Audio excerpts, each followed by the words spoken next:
Yeah, got my popcorn for the show, it's Tubi time.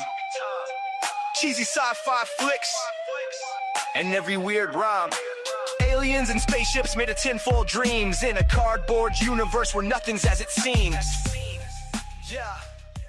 Hello, and welcome to another delicious episode of TubiDecided, part of the Film Logic Network, which is a part of the Retro Logic Network, and we're just all a bunch of loving community of networks. I'm one of your hosts, Mike, and I'm with my other co-hosts, Adam, Ivy, and Vincent. Are you there, guys? Heyo. One of you is there. All right, two of you are there. I'm having issues with my Wi-Fi, so if I talk over somebody, it is only because I cannot hear them.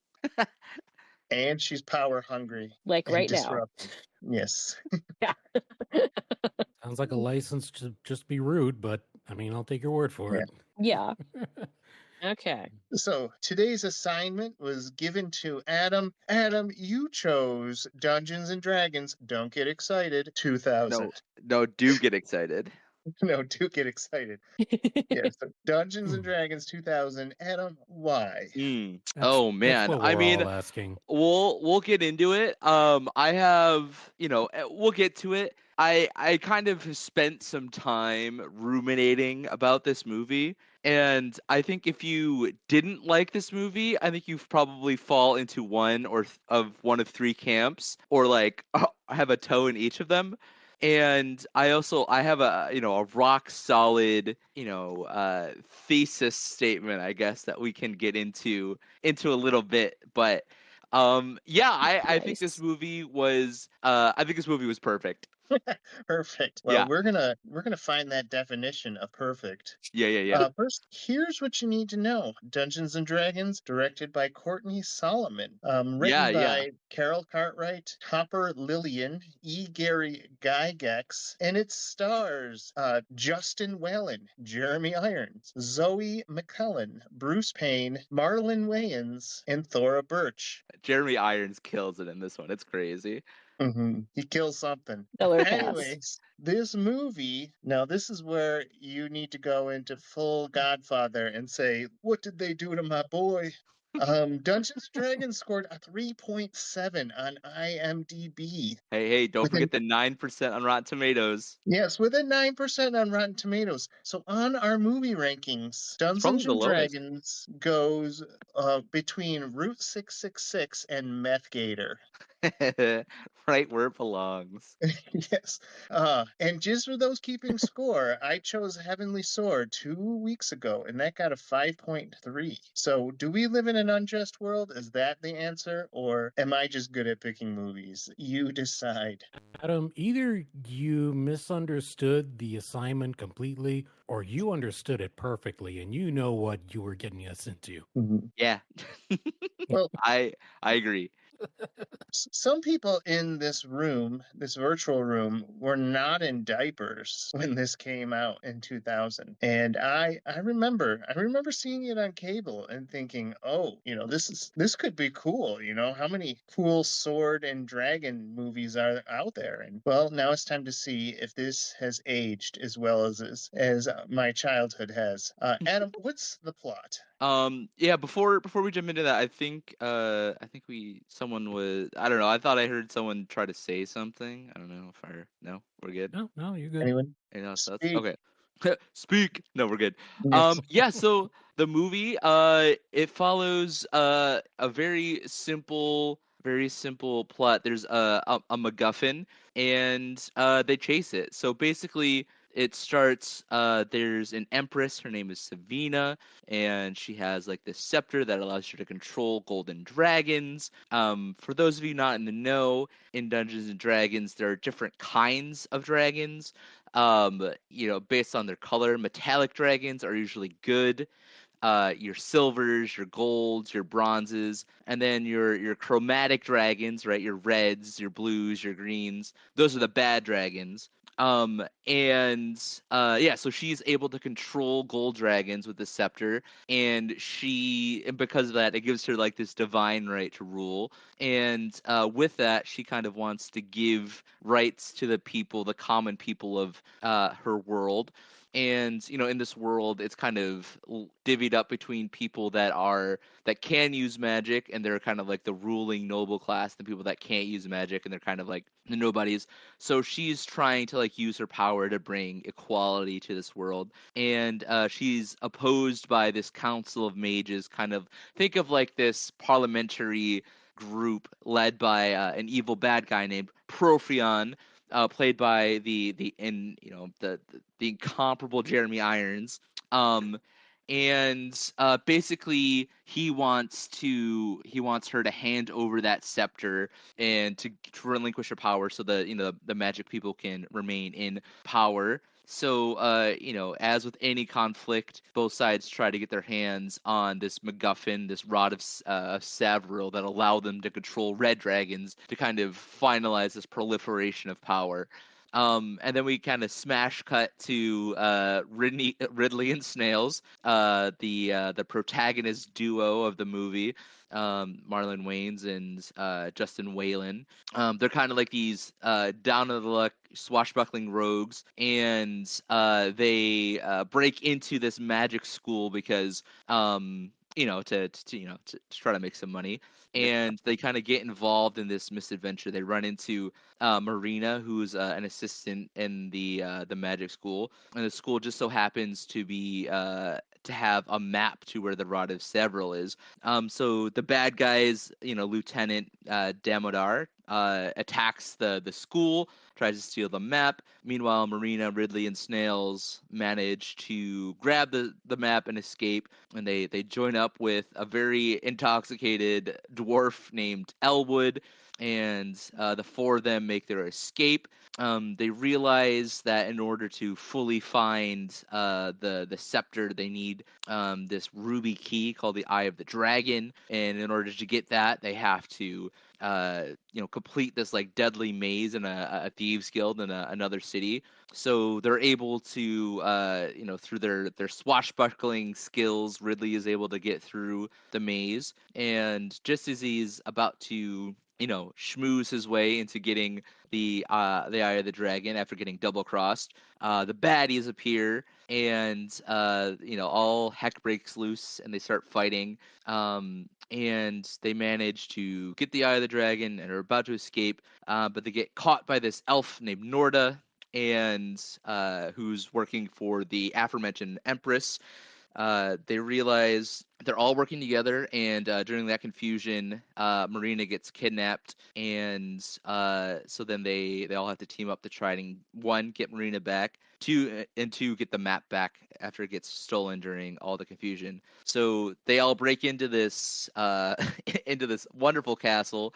They break in, and they're able to get the map, get the girl, but in the escape attempt, Snail dies, and they use magic and they get away. And so they're licking their wounds. They are trying to figure out what to do. They eventually decide, that the only way forward is forward, and they go retrieve the rod. And after they get it from the dungeon, Damodar, the lieutenant bad guy, steals it, gives it to the baddie, and then a huge dragon battle happens. The Empress's forces are fighting the mages, and finally there's a big to do. Ridley fights with Damodar is the kind of like this crescendo. And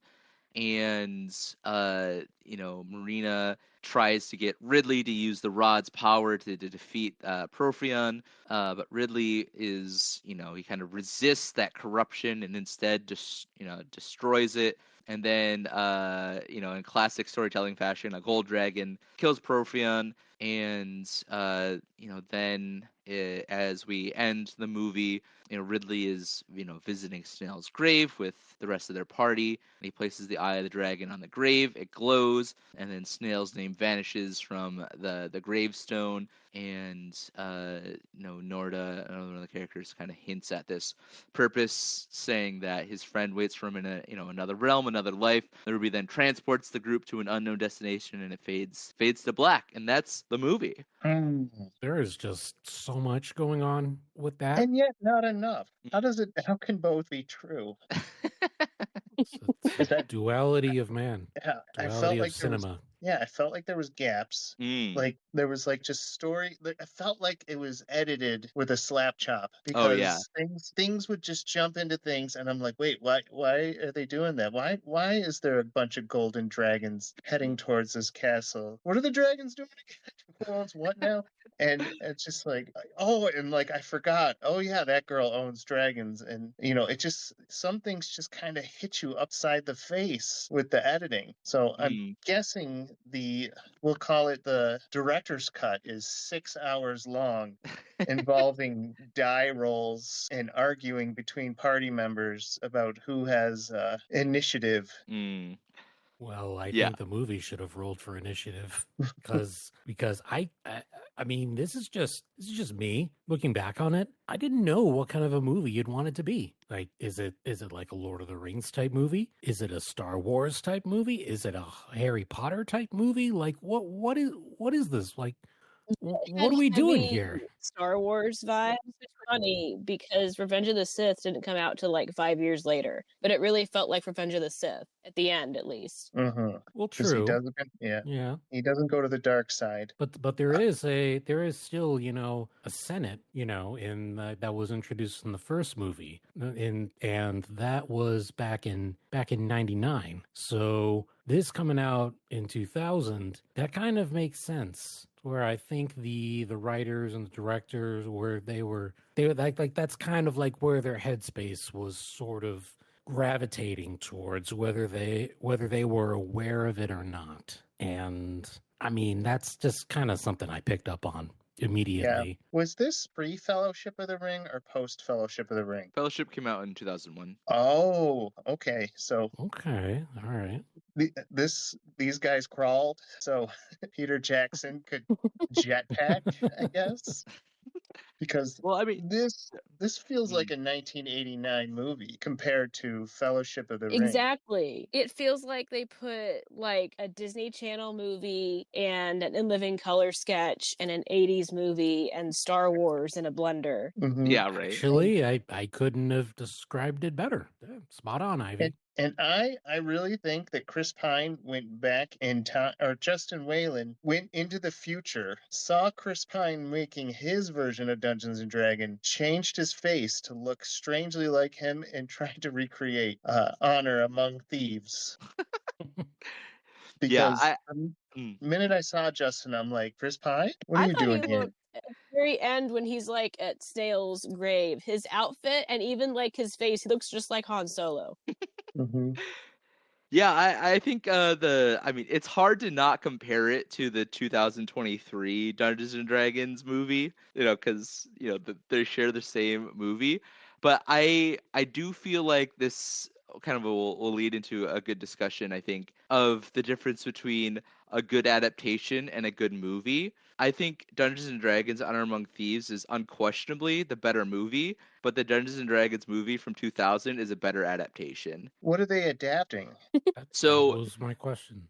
So then that perfectly leads me into 3 reasons why you probably didn't like this movie. Number 1, you haven't played D&D. So my first question to you guys is, have you played Dungeons and Dragons? I have not. Twice. I have not, but I mean, I know like the character classes. I know some of the, the more iconic items, like the bag of holding, and the enemies like a bugbear and the gelatinous cube.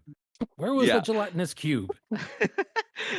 So this movie, as someone that has a Dungeons and Dragons tattoo and has been playing Dungeons and Dragons for 15 years, the 2000s movie is literally every single campaign I've ever played in my life. I've never played a Dungeons and Dragons campaign or a game that's played out like the 2023 Dungeons and Dragons movie. Like the 2023 Dungeons and Dragons movie is like is a movie, right? Literally, where everything Yeah. flows, everything makes sense, the plot is coherent, there's good dialogue. Like Dungeons and Dragons 2000 is like watching it. I was like, am I at the table role playing with my friends? like, like that's what the dialogue feels like. That's what the encounters felt like. Just the broad strokes of like stealing just straight up from other material like Star Wars, Labyrinth, whatever, and yeah, and just like the just even the scenarios of like, okay, you guys have to break into the thieves guild and then you have to pass through this maze. Like that's a Dungeons and Dragons campaign session. Like that's literally what Dungeons and Dragons is like. Nobody is playing Dungeons and Dragons like Honor Among Thieves. So, that's number one. You haven't played D&D. Or two, the second thing is you have unrealistic expectations of this movie, right? Either one, you're going into this fantasy movie expecting it to be Lord of the Rings, or you're expecting it to like be like Critical Role. Or like Critical Role is like the big like production Dungeons and Dragons game that's out. Right now it's like a live play. And I think the difference is like those are such curated experiences, whereas like the Dungeons and Dragons 2000 movie is just pure vibes of like our friends are hanging out on a Saturday, it's 5 o'clock, and we're rolling, math rocks.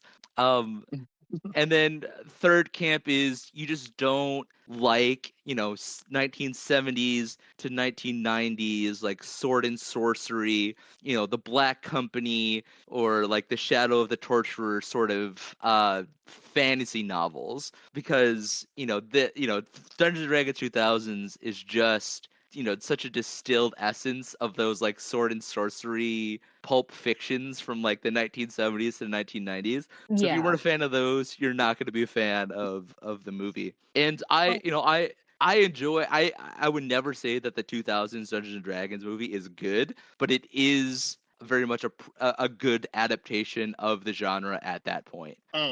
It kind of felt like, and maybe this is how Dungeons and Dragons works, is you show up to a scene, kind of like a new video game level, and then they're just kind of derping around, and then suddenly the stage fills with bad guys, and they just kind of have to fight their way out, and then they're in a new level, Exactly. and they do it with Exactly. a cave, and then they do it Exactly. at the castle. So it just Exactly. feels like 8 levels of a video game. Yeah.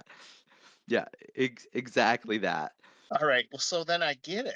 I get it, and I should have had a controller in my hand, is what I'm hearing. It's just like the other movie. Yeah, Heavenly Sword. Yeah. Um, but yeah, what do you guys? What was your watch experience like? Because I very obviously, I think, had a very different watching experience than you guys. So like, How did you? Well, How did you guys? What's your as reaction? someone who doesn't play D&D, and when I have, I don't really like it, because I guess I Mm, have things I'd rather do like in real life. Not to bash people who play D&D, it's not what I'm doing. But like yeah, it's you hard for me bunch of to get really nerds. invested in like a fictional thing when it's like I could be Yeah. watching a movie I want to watch. So as someone who doesn't really like D&D, I thought it Mm, was a really fun movie just because of how cheesy and like just it was just having fun with what it was, and it was very odd. Like I said, it was like a mixture of different genres and different feels. So I thought it mm, was really fun just like in that sense. So I Yeah, didn't dislike the movie at all. I'm with you. yeah. I think IMDb and Rotten Tomatoes was very harsh. Like mm. I'll say this movie is like the warm bathwater of fiction in the 2000s. Yeah. It just kind of exists. It just, and honestly, if it wasn't for Marlon Wayans just being Mm-hmm. totally different, not understanding the assignment, I guess, it wouldn't be as nearly as fun as it should have been. But Yeah, he was definitely the highlight. everyone in the 2000s was like, man, this is an all-star cast. And apparently Thora Birch, she did win a lot of awards for this movie. Well, she won Oh. the Cinescape Genre Face of the Future Award and the What the Young Artist heck? Award.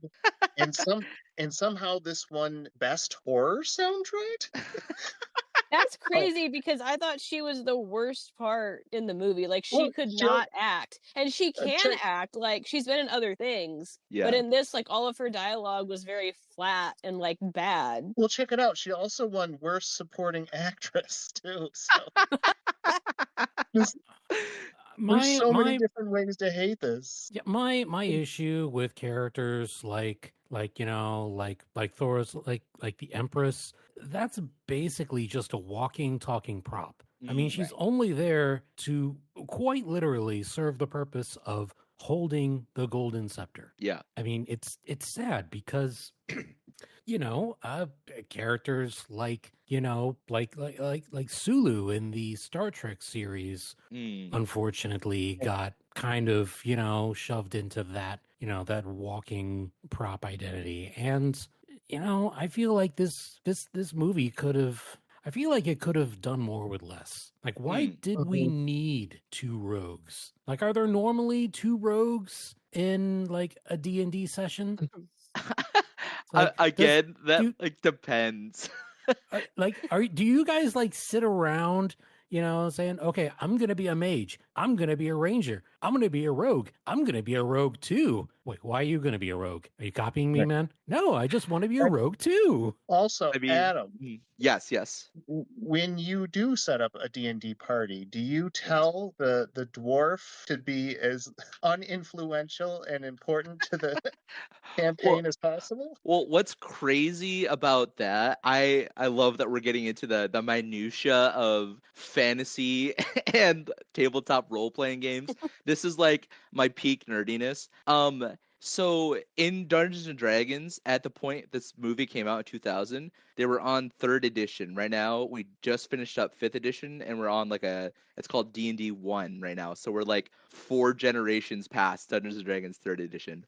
So you have Dungeons and Dragons, Advanced Dungeons and Dragons, Dungeons and Dragons 3, and then Dungeons and Dragons 3.5. So up until like Dungeons and Dragons 3, dwarves, like yeah, like dwarf was a class. Like you were a dwarf. Like you weren't like a dwarf warrior. You weren't a dwarf like fighter. You were just a dwarf. Or same thing with like elf. Like you were just a dwarf, or you're just an elf. Well, that's a little racist. It was. And that's just like how the game was designed. And the way that the dwarf and the elves acted in the movie were like spot on to how Dungeons and Dragons 3rd edition would have told the dungeon master to play those characters, which is why it was brilliant. So like they're just played with one note. Yeah. Like no character. Like they're just kind of, they exist with one characteristic, and that's it. Like their defining characteristic would be like dwarves hate all elves hate dwarves, and they like to eat and fight. And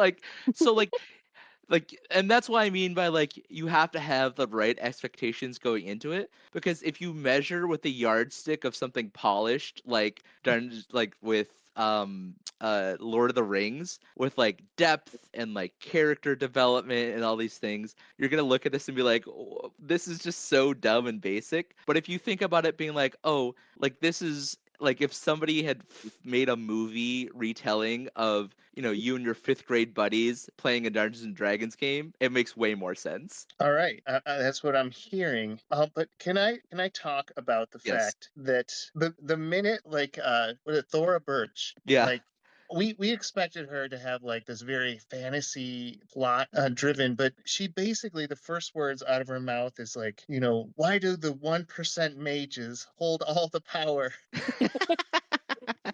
And I'm like, oh my gosh, this movie's way ahead of its time. Yeah. I'm so glad it's not made in like today. It would be like labeled the wokest woke movie. I didn't see Bernie Sanders in the credits. Right. We're but like taking the power from the mages, the 1% of the guilds. You can't tell me that we all didn't have like that friend that took one philosophy class as a sophomore in college, and then like tries to put that into their game, right? Like that's what that is. Right. Not gonna lie, I'd probably be that guy. It's equity. I'm just saying. Quality. Right. Yeah. So I was like, okay, wow, we're going for that. Okay, Yeah.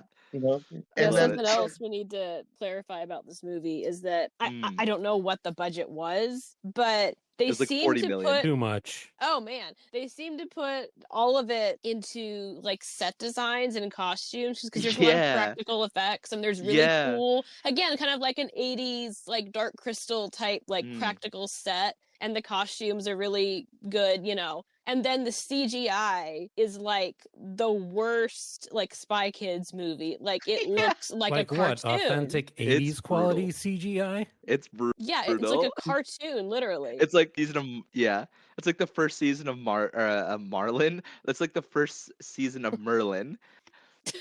Like that Yeah. BBC show. Yeah. I don't know. It was slightly better than 1994's reboot. Yeah, I gotta agree there. I loved the set design. It did feel very creative, Yeah. and I am just so sad that movies don't look like that anymore. Right. Well, I'm glad somebody is. You don't like practical effects? You don't love Marlon Wayans swimming in goo? No, I like practical effects just fine. I just like them to be decent. Okay, so let's I like talk them to be about balanced out with the CGI. You know? Yeah, the Let's CGI talk was about pretty brutal. Kristen Wilson, who plays Norda, has the worst armor in the history of fantasy movies. It is pretty much sexy Tin Man cosplay. And it was such an eyesore. I'm like, man, I hope they fix that in post. Oh wait, this is the finished movie. It's so ugly. Yeah, no, at one point it like hands down and it like shows her legs and she's wearing like slacks or like legging, like really cheap looking, like crappy, like khaki colored slacks. And then there's like the bad fake metal shoes slapped over it. She's wearing like 2 oil filters over her chest that have been spray painted silver and an ab costume. And this movie is the reason why women armor is so scrutinized in RPGs. This movie. Can we just go ahead and like just put it out there? Yes, this is boob armor. We know. That's like, you know, it's like one of the biggest tropes in you know, adventuring, you know, movies with the female warriors. I mean, Yeah. you go onto YouTube channels like what's the one? Shadiversity. Yeah, they've got a whole series on the armor of that particular region. And it's, you know, the whole discussion of, you know, the practicality of it and the aesthetic critiques and such. You know, it's not unheard of. I mean, if you've ever opened up like a Greek history textbook, I mean, the dudes were wearing, you know, chest plates with like pecs molded on them and stuff. So I mean, then That's again, something else that I feel like kind of contributed to the 80s-ish feel. Not that it wasn't present in the 2000s, obviously it was, but there's a lot of elements in the movie, like the main character Marina, the main girl. In the beginning, she's like a librarian and she has like her hair up and glasses, and then she just like loses that, and then she's hot, and then at one point in the movie somebody like smacks her butt and it's like a joke, like it's very like sexist. From like the most androgynous man possible. Yeah. So are you saying that that it eventually moved into the aesthetic of, you know, the airbrushed murals on vans? Yeah, like did we like eventually get there, or did we not go far enough? Yeah, like if you've ever seen like a Terry Pratchett novel, like that cover, like when you think of like 1980s fantasy novel, you think of it's Terry Pratchett. You might not know the name, but you recognize the cover. But like, that's the armor. Like, Right. But I don't know. It feels like it's someone aggressively hated this actress. And, Right. like, I am going to just make you look horrible. And, like, to the point that even anime's, like, blushing at this armor. They're like, you're going a little too far there. Not that it's, like eye candy. It's not eye candy at all. It's just, like, Yeah, It's just wow. ugly. there's fan service, and then there's just being mean. And there's sexy Tin Man armor. And this is Right. the latter. And I don't know. I just felt like quality control could have done a little bit better Yeah. because everyone else got kind of cool, garb to wear. And even like you had Thora Birch, who's like definitely Queen Amidala. Oh yeah, she was always wearing Oh, some 100%. some awesome whack outfit. The like gilded chainmail that she was Yeah. rocking at the end. Come on. Tell me that's not medieval Queen Amidala. Right. I mean, Queen Amidala ripped it off from her. Right. Oh, are we talking chronologically? Yes, because this Yeah. happened in 2000. No, the So, Phantom Menace was 99. Right, but the armor and stuff, like all the character design stuff was like that was based on 3rd edition D&D, and that's what it looked like, and that was like from before then. Like also like all the armor and like the costuming, like if you look at a Dungeons and Dragons book from that time, that's what the armor design looked like. Okay, I got you. I got you, yeah. But yeah, no, for sure. Chronologically, the Star Wars has come out already. So Marlon Wayans, Yes. he plays this movie like Scary Movie. Yeah. Like he's sassy, he's streetwise, he's oh no you didn't. And to me it sticks out like a sore thumb in an entertaining way. Yeah. Because it's like, man, I'm so bored of this sword and sorcery stuff. I need a little break. And then he kind of pops in and is just like, he sitcoms it up. And then Nat 20 in levity. Yeah, he had so much Riz, plus 50. Nat 20 Riz. Roll for Riz. But a lot of early reviews say, he was being just he was a racist part, and he did a giant disservice the way he acted. And, once again, this is why I think it was really harsh. I think the 2000s were kind of harsh to this movie in that respect, because maybe I didn't see it. I'd love to know from other perspectives. Like, was he out of line, or is that just classic Marlon Wayans? Right. You expect it from Scary Movie and any of his sitcoms. It was literally you're just not in wrong. living color sketch put in the movie. Mm-hmm. Right. And would I like the directors of In Living Color to make their own fantasy movie? Absolutely. Of course. Yeah. And I mean, someone had to be the comic relief, but then he died. Yep. Yeah. R.I.P. Snails. I did a timestamp the minute he died, 1 hour and 3 minutes, and that's when I declared the joy in this movie has left. You don't kill the joy right before the third act. We were like, is he gonna come back? Is he gonna come back? Are they gonna do it? Yeah. I mean, it's like when you think of it as like a movie, you're like, this doesn't make any sense, right? Your most likable character, the comic relief kind of dying. But like one campaign I was playing, we had a character that was played by the dungeon master. He was the comic relief. He was a little tiny goblin named Squee, and he was like our mascot. And, right before the crescendo of the game, he got killed by the big bad, and it gave us the motivation to go and finish him off. And it was awesome. And like that's just what happens in Dungeons and Dragons. Like that's it's just the most Dungeons and Dragons quintessential experience. Yeah. It's true. Their motivation to finish this mission was very loose. Yeah. Until Snails dies, and they're like, oh, fine, let's save the world. We do it for Snails. Also, I promised my boyfriend I would bring this up. Yes. The part where Ridley gets like injured or something, and Norda takes them to like the elf tribe. Yeah. And the elf leader like heals him. Apparently that elf leader was Tom Baker from Doctor Who. Oh, that's sick.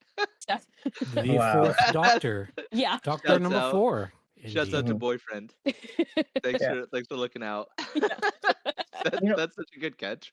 Yeah. in And it, Ivy, if I could follow up that, the role of the, I don't know what he was, like the rich, like, guild master type guy whose maze Ridley goes through, Yeah. you know, everyone's bald in this that movie. that was Richard O'Brien, which got his cult stardom from Rocky Horror Picture Show. Oh.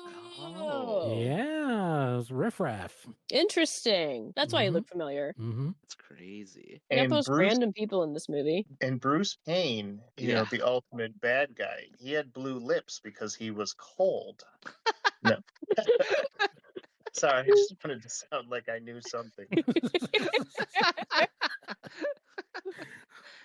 That's so funny. Yeah, I feel like this is a good part to talk about Jeremy Irons and his role as Profion. It's 3 scenes. I mean, he owns every scene that he's in, right? Like he's Yeah. overacting this so much. Um, tell me he isn't M. Bison from Street Fighter, like from the Street Fighter movie. Like that's the comp. That is so wow. My favorite part is when he is just mowing through the whole cast party. Yeah. When they're having the final fight, like they come up to him and he would just like karate chop them with a magic missile and they'd just be down and he'd say something snarky. He's like, Yeah. I don't like you. Yeah. Like it's just a very Raul Julia performance. Like he's like this incredible, thespian actor who's just acting circles around everything and around him in this non-serious movie. It's like he knew it was kind of a cheesy movie, so he just Yeah. let go and have fun with it. Yeah. Mm-hmm. Yeah. Oh, for sure. I think that's partially another reason that I really enjoyed this movie was it tickled that same spot that like Street Fighter does, where it's just such an unserious movie but at the same time it's just like funny and I can turn my brain off and I can like enjoy the little references and and then some random guy turns in an Oscar-worthy performance in the smallest role, and he's on screen for like 30 minutes. Right. But for me, it was only Tuesday. Exactly. And him next to Thora, as Yeah. she's doing her high school acting bit. Like, Yeah. I want equality. And then he'd come back and just yell her face off. You can't have equality. Yeah, he's like sarcastically clapping. He's like, "Is this what you want?" You're like, "What?" and he's like dressed like the fantasy pope. Yes.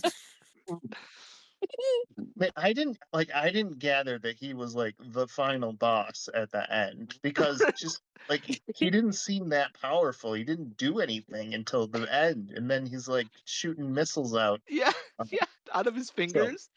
Yeah, so it was just weird, and like I feel like Elwood Gutworthy is not shown as competent in anything. No. Which is like totally against the stereotype of dwarfs. Like they're supposed to be like bloodthirsty in battle, but this guy was like homeless and like easy to fend off and Just drunk the entire time. yeah.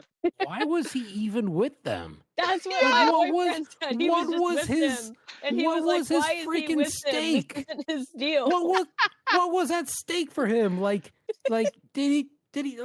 was he trying to like get his home in the swap back or something? I don't know. Like But it didn't even he make just sense tags 'cause he along was- with them like a lost little puppy. He was that always drools miserable to and- be there the whole time anyway.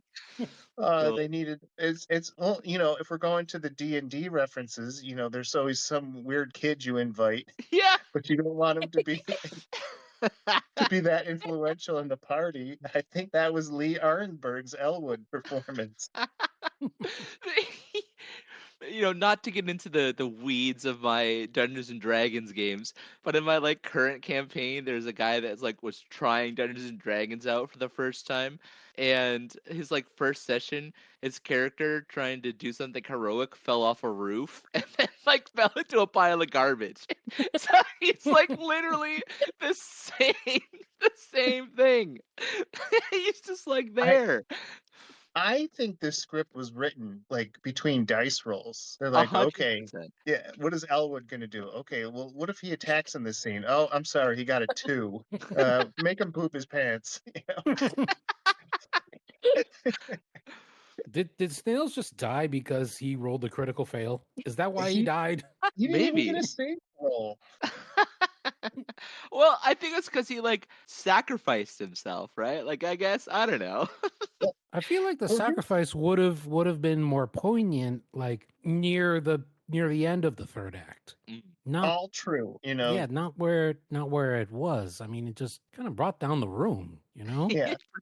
For sure. Well, Marina, she's like the magician, and she doesn't know when to use her magic. Like she has the power to stop the big bad brute that's chasing them down. Yeah. And she can paralyze him, but she like forgets that she can do that. So Marlon Wayans could have been saved several times. Oh Yeah, man. she also has weird rules with opening the portals, because the first portal she opens for them to jump through in like the library, it stays open for like 5 minutes so the entire army can follow them. But then the portal she opens after Snails dies closes up immediately after they leave. So I don't know. She learned her lesson. That's so great. Can Well- someone please tell me the rules with the dragon eye? So there's a dragon eye that opens up stuff, but it can also swallow up people's dead souls. And it also is a teleport object. I mean, should we know about this ruby, which apparently has unlimited godlike powers? I I mean, mean, screw the rod. give me the eye. Yeah.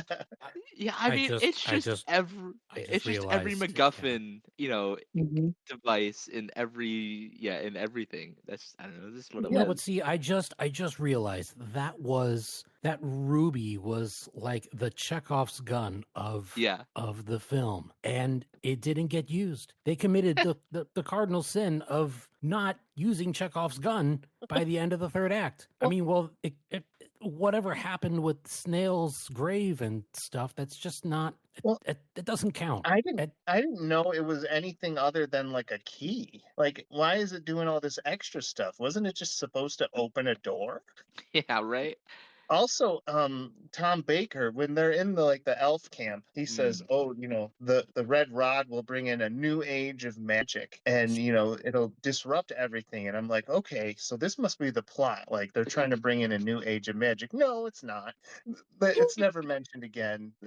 There's no new age. It just goes back to the two warring dragons plotline. Status quo remains unchanged. Yeah. Yeah. I mean, again, I don't want to get this is not a Dungeons and Dragons podcast. And I'm dying to not get into the weeds of Dungeons and Dragons rules.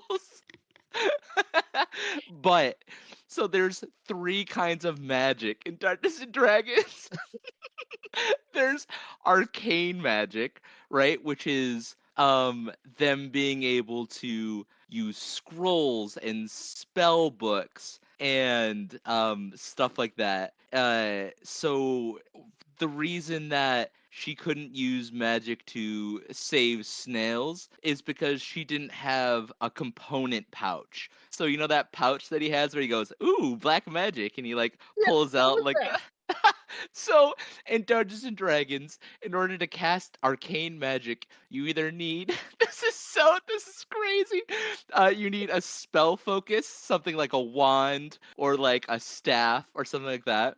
Or you need a components pouch. So which is why her master's like, "Oh, get me like the wings of whatever, so I can cast this spell." So you need components to cast magic. You can't just do it. So so that's arcane magic. So that's why she was able to. She wasn't able to use magic to save Snails. Well, And that context would have been very helpful. yeah, no, 100%. Um, which is why I was watching. I was like, yeah, this makes What- sense. The context would have helped me not fall asleep an hour into the movie. But then she's able to shock the guy after Snails is dead. So what is she using? Like she grabs like dirt on the ground and then she shocks him. Yeah, so And I think she grabs the magic post stuff, whatever.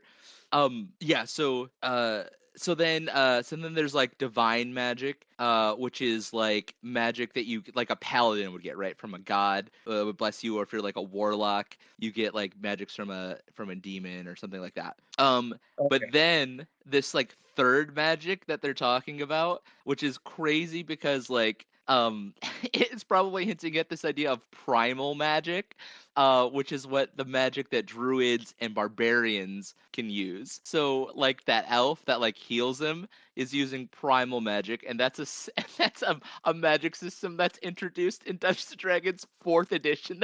That comes out shortly after Third Edition, which is what this is based on. That's crazy. This movie was made for 8 people. Me, You and 7 of your friends, Adam. yeah. Yeah, one of my It's boyfriend's favorite lines in the movie was when he goes in the cave towards the end and it won't let the rest of them in. And what did she call it? Because she like touches it and she goes, "Oh, it's a like a wall of force force. field. Yeah, it's a wall force spell of some sort." And he was like, "What do you mean of some sort? It's a wall force spell." Exactly. There's literally a magic spell called Wall of Force. Yeah, it's a wall of force spell of some kind. But if you look like Chris Pine, you can get through it. Yeah. That makes sense. Well, Oh man. So yeah. So I mean, that's exactly why I said, at the beginning of this thing, why this was such a great adaptation, but it's a bad movie. right. But even then, I feel like it's like, yeah, a little bland, not trying to impress you, but it does hit all the early 2000s fantasy notches. So Yeah. it's trying to be dumb, but it's not trying to disgust you. Yeah. Right. It's not pulling a heavenly sword and, animating it with crayon. All right. Well, shall we start to land the plane? I'd love to Yes. read reviews, and then we'll get the Yes. our people's. Okay, so this first review comes from IMDb. It's a 1 out of 10. The title says "Just shoot me." And With a magic I'll read a missile? couple of a couple of excerpts. Hands down, the biggest contributor to the demise of this movie was the script. It was literally spelled with 2 T's, the most insulting, inane dialogue I have ever been treated to in a movie. The prized artifact of the movie looked like it fell out of a Cracker Jack. Well, some of the armors in the backgrounds are straight out of the bargain bin at your local toy store. Better attempts at fantasy filmmaking have been shot on a camcorder across the globe in someone's backyard. Wow. Yeah. And that was from 2001, and it was written by Gossgoat. So shouts out Gossgoat. Right. And then this next one is 4.5 stars from Rotten Tomatoes, and this perfectly sums up how I feel about the movie. This is from 2023 from Steve S. I cannot defend this movie. It is, I would say, objectively bad, but nostalgia outweighs my better judgment here. Having been a fresh-faced 14 years old when this came out, I was thoroughly entertained by it then, and thoroughly entertained by that now. I still watch it to this day. Wow. Wow. That's commitment. Yeah, so those are the reviews. So usually I talk about what saved this movie. Like it's one Mm. redeeming golden part. But all of you are going to say Marlon Wayans. So I want to ask you, I'd say Jeremy What- Irons. yeah, Yeah. or Jeremy Irons. I want to say what ruined this movie for you. That's such a great question. Didn't we just Was talk it- about that? Was it the CGI? Was it an actor? Was it an actress? Everyone come up with the minute you were watching this movie and you said, "Uh-oh, this isn't going to be as good as I thought it was." I'll go first. Yes. Thora Birch in her never-ending story-esque actress Yes. skills. That was just painful to watch. Mine was one of two things, not to pile onto poor Thora Birch, but her like weird spike armor, like the collar thing that she was wearing. Yeah. I was like waiting for her to get stabbed on that. So that, Hoping, maybe. and then and then Wow. then Marlon Wayans, his earmuffs were so distracting. Like what was he wearing? Why with the earmuffs? Oh Like, you're my just calling God. attention to them. Like, is he secretly an elf that he's been hiding all this time? And is he not? Does he not have ears? Is he a mole person? I don't know. His class is Marlon Wayans. Yeah. I In a class by also- himself. Yes. there's this other bit where they were walking through a market, and then it just like cuts to they're all like hiding behind, and like know what Marlon you're Wayans talking about. pets a stuffed cat that's like Yeah, on Riley's back. Yes, he I think does. at one point he also picked up like a huge like coat or rug and just put it Yeah. like over himself, like over his Yeah. head. Oh, I that's love funny. it. I do have to say that if you could take his character and put it into a stat sheet, I would be dead within the day of any campaign. It's Uh, great. All right, Yeah. Vincent, what ruined this movie for you? Well, I saw the bad CGI with a dragon underground, and I Mhm. thought, Yeah. okay, you know what? I'm gonna give this a chance. It's 25 years old.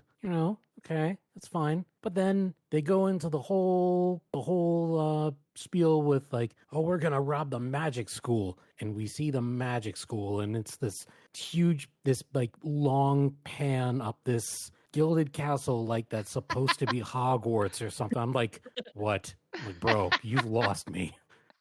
The like, frame rate drop on what? that pan was so jarring.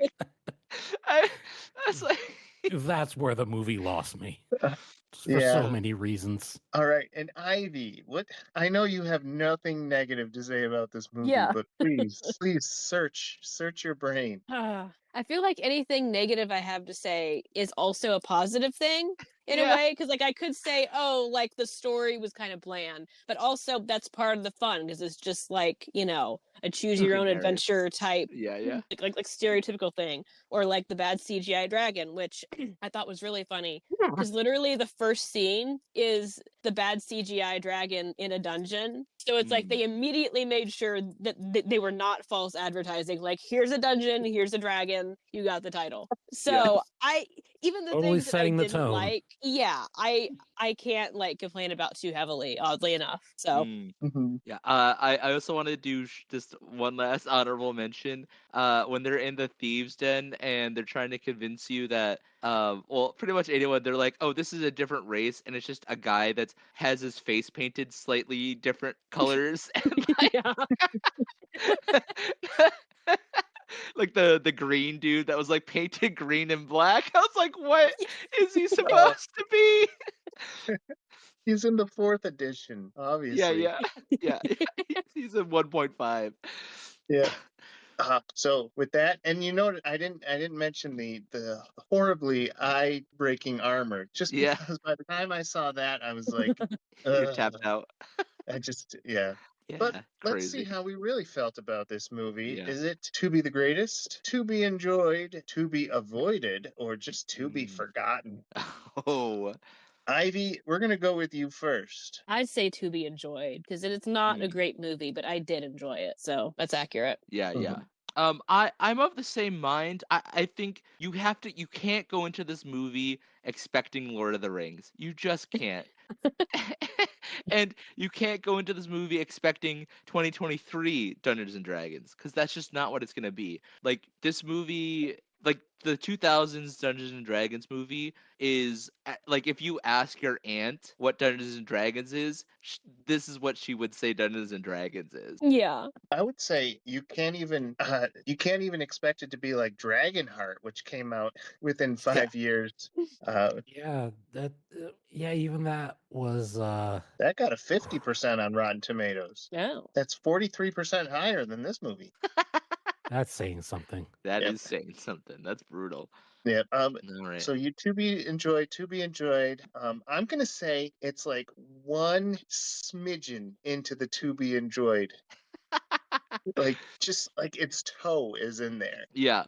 Just because it was kind of short. Whenever it got boring, they just threw the bad guy wherever the good guys were, and then it became a fight scene until they Yeah. went to a new scenery. And the plot was just kind of like, here it is, take it or leave it. Yeah. I also just loved how, if you were bored in the scene, something more interesting was happening in the background and you could just watch that. Yes. And the movie brought up a lot of plots that would make a pretty good movie if they ever wanted to continue on them or actually show them. Yeah. And Vin, I'm dying to know. Well, someone's got to say it. Yeah, do it. No. It's gotta be avoided. For me, Fair. it must That's be. fair. That's fair. Like, why would you? Okay, look, I understand the nostalgia factor, and I Yes. get the whole I get how its adherence to the source material is, it really means something to the folks who have been dungeon masters and have done campaigns and all of that. I mean, I totally get that 100%. That, for if you're that kind of a viewer, this is definitely the movie for you. If you're expecting a good Dungeons and Dragons movie, you should be watching the 2023 version. 100%. Or even Dragonheart. Yeah. Or just play Skyrim. I mean, Yeah. Like, Or better yet. and Adam, they might have already started adapting Honor Among Thieves into a campaign. So like, you can't even you won't even be able to like make the argument, well, that movie was just, it was this sort of, its own artistic interpretation. It wasn't like all that close to the source material. Well, what if it gets retconned? What if it becomes part of the source material? No, I think it totally is. Like, it's like Honor Among Thieves does a really great job of like taking inspiration from Dungeons and Dragons and like keeping what needs to be kept. But it just feels like a perfect idealized Hollywood version of that. If that makes sense. Right. it I get has that. cinematography and coaching is what Yeah, Adam's and- trying to say. Yeah, and there's like an Just a actual little bit of plot quality written by control. yeah, and has like plots that are written by actual professional writers, and not your best friend James from math class in 5th grade. Like 0% Marlon Wayans. yeah. Scriptwriter credit, James from math class. Well, there you have it, folks. Agree? Disagree? Love this movie? Hate this movie? We'd like to know. We're on Discord through the Retro Logic, and we're always talking about movies. So drop in and join the conversation. In the next 2 weeks, Ivy, you get the homework assignment, and I'm hoping that you add a palate cleanser to this movie. I can't promise that, and I feel really bad because I've already picked my pick for next time, and It's Popeye. It's the Popeye horror movie, yeah, isn't it? sure. No, I feel really bad because the past few days I've watched some absolute bangers on Tubi, and they're not the ones that I picked for the show. Because next time I'm hoping, I'll go ahead and spoil it, to do the 80s Tom Hanks Mazes and Monsters to keep in with dear the God. D&D theme. So that's what I picked. So I can't promise that it will cleanse your palate. So Well, there you have it, folks. This is the summer of sorcery, so Yeah. I better get with it and start Sword and Sorcery looking Summer. up sword movies. I Love think it. I think Dragonheart 5 is on there, so Love it. be prepared. Anyways, I've been Mike, I'm Adam. I'm Ivy. And I'm Vin. and thank you for joining us for To Be Decided. Yeah! Got my popcorn for the show, it's Tubi time.